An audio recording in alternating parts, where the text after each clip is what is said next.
भजे व्रजेकमण्डनं समस्तपापखण्डनं स्वभक्तचित्तरंजनं सदैव नंदनंदनम। जय श्री कृष्णा। राधे राधे। श्री हरिदास। आप सभी को देव उठनी एकादशी की हार्दिक शुभकामनाएं। कार्तिक मास के शुक्ल पक्ष की एकादशी को देव उठनी एकादशी, प्रबोधनी एकादशी अथवा देवोत्थान एकादशी कहा जाता है। इसी एकादशी के दिन देव उठाने का विधान है। देव उठनी एकादशी के दिन तुलसी जी का विवाह शालिग्राम जी से करवाया जाता है। विष्णु पुराण के अनुसार भगवान विष्णु आषाढ़ शुक्ल एकादशी को क्षीर सागर में 4 माह के लिए शयन करते हैं और कार्तिक शुक्ल एकादशी के दिन उठते हैं। विष्णु पुराण के ही अनुसार जो एकादशी के दिन भगवान विष्णु का पूजन करते हैं उनके समस्त दुख दूर होते हैं। श्री कृष्ण भगवान ने कहा, हे अर्जुन, तुम मेरे प्रिय सखा हो। हे पार्थ, अब मैं तुम्हें पापों का नाश करने वाली तथा पुण्य और मुक्ति को देने वाली प्रबोधिनी एकादशी की कथा सुनाता हूँ। इस संबंध में मैं तुम्हें नारद और ब्रह्मा जी के बीच हुए वार्तालाप को सुनाता हूँ। एक बार नारद जी ने ब्रह्मा जी से पूछा, हे पिताश्री, प्रबोधनी एकादशी के व्रत का क्या फल होता है? आप कृपा करके मुझे विस्तार पूर्वक बताएं। ब्रह्मा जी बोले, हे पुत्र, कार्तिक मास के शुक्ल पक्ष की प्रबोधनी एकादशी के व्रत का फल 1 सहस्त्र अश्वमेघ तथा 100 राजसु यज्ञ के फल के बराबर होता है। मनुष्य को समस्त कर्मों को त्यागते हुए भगवान विष्णु की प्रसन्नता के लिए कार्तिक मास की प्रबोधनी एकादशी का व्रत अवश्य ही करना चाहिए। जो मनुष्य इस एकादशी व्रत को करता है वह धनवान, योगी, तपस्वी तथा इंद्रियों को जीतने वाला होता है, क्योंकि एकादशी भगवान विष्णु की अत्यंत प्रिय तिथि है। इसके व्रत के प्रभाव से मनुष्य पुनः जन्म नहीं लेता तथा कायिक, वाचिक और मानसिक तीनों प्रकार के पाप नष्ट हो जाते हैं। इस एकादशी के दिन जो मनुष्य भगवान की प्राप्ति के लिए दान, तप, होम, यज्ञ आदि करते हैं उन्हें तो अक्षय पुण्य प्राप्त होता है। देखिए, कार्तिक मास में भगवान श्री दान आदि से उतने प्रसन्न नहीं होते जितने कि शास्त्रों की कथा सुनने से प्रसन्न होते हैं। कार्तिक मास में जो मनुष्य भगवान की कथा को थोड़ा बहुत पढ़ते हैं या सुनते हैं उन्हें तो 100 गायों के दान का फल प्राप्त होता है। अब ब्रह्मा जी नारद मुनि को प्रबोधनी एकादशी की कथा कहते हैं। प्राचीन काल में एक राजा था। उसके राज्य में प्रजा संपूर्ण रूप से सुखी व संपन्न थी। एकादशी को उसके राज्य में कोई भी अन्न ग्रहण नहीं करता था और अन्न भी बेचा नहीं जाता था। सभी राज्यवासी फलाहार करते थे। एक बार भगवान श्री विष्णु ने राजा की परीक्षा लेने की सोची।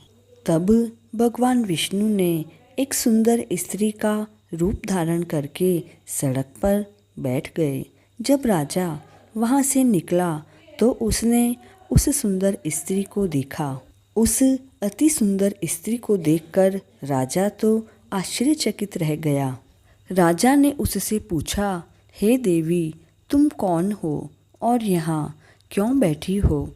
तब उस स्त्री ने कहा कि मैं तो बेसहारा हूँ। यहाँ पर मेरी पहचान का कोई भी नहीं है। अब मैं किससे सहायता मांगूं? अब क्योंकि राजा तो उसे देखकर मोहित हो चुका था, अतः राजा ने उस स्त्री से कहा, तुम मेरे महल में चलकर मेरी रानी बनकर रहो। तब वह सुंदर स्त्री बोली कि मैं तुम्हारी बात मान लूँगी, पर तुम्हें राज्य अधिकार मुझे देना होगा। राज्य पर मेरा ही शासन होगा। मैं जो भी बनाऊंगी वही तुम्हें खाना पड़ेगा। अगर तुम्हें यह सभी शर्तें मंजूर हो तो मैं तुमसे विवाह करने को तैयार हूँ। राजा तो उसके मोहजाल में फंस चुका था, इसलिए उन्होंने उसकी सारी शर्तें स्वीकार कर ली। अगले दिन देवउठनी एकादशी थी। अब उस सुंदर स्त्री ने आदेश दिया कि बाजार में बाकी दिनों जैसे अन्न को बेचा जाए।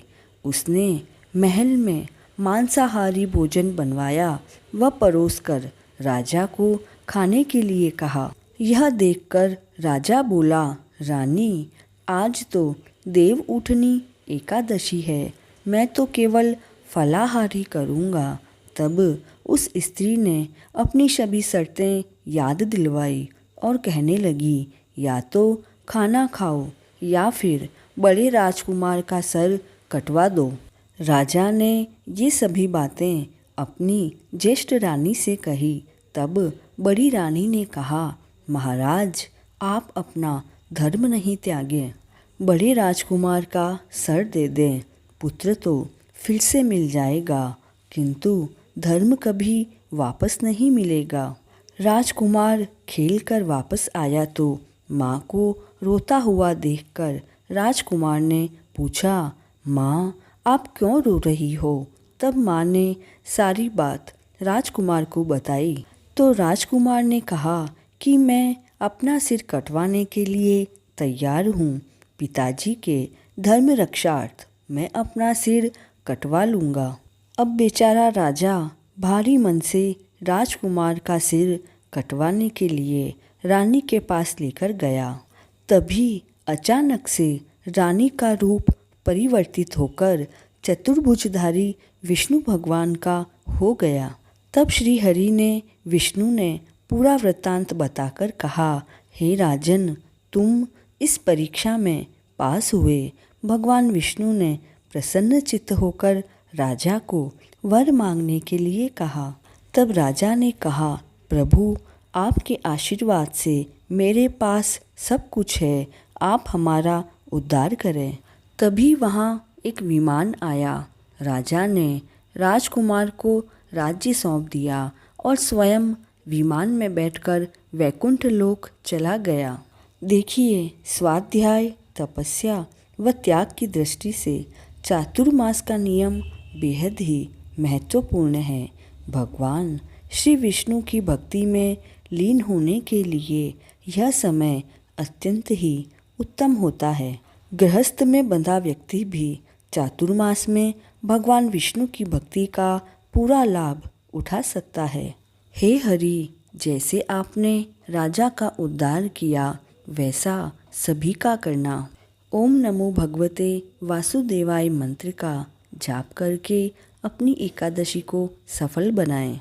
इस पवित्र प्रबोधिनी एकादशी, देवउठनी एकादशी, देवोत्थान एकादशी की कथा को अधिक से अधिक शेयर करें और चैनल पर नए हैं तो please like, share and subscribe this channel. जय श्री कृष्णा।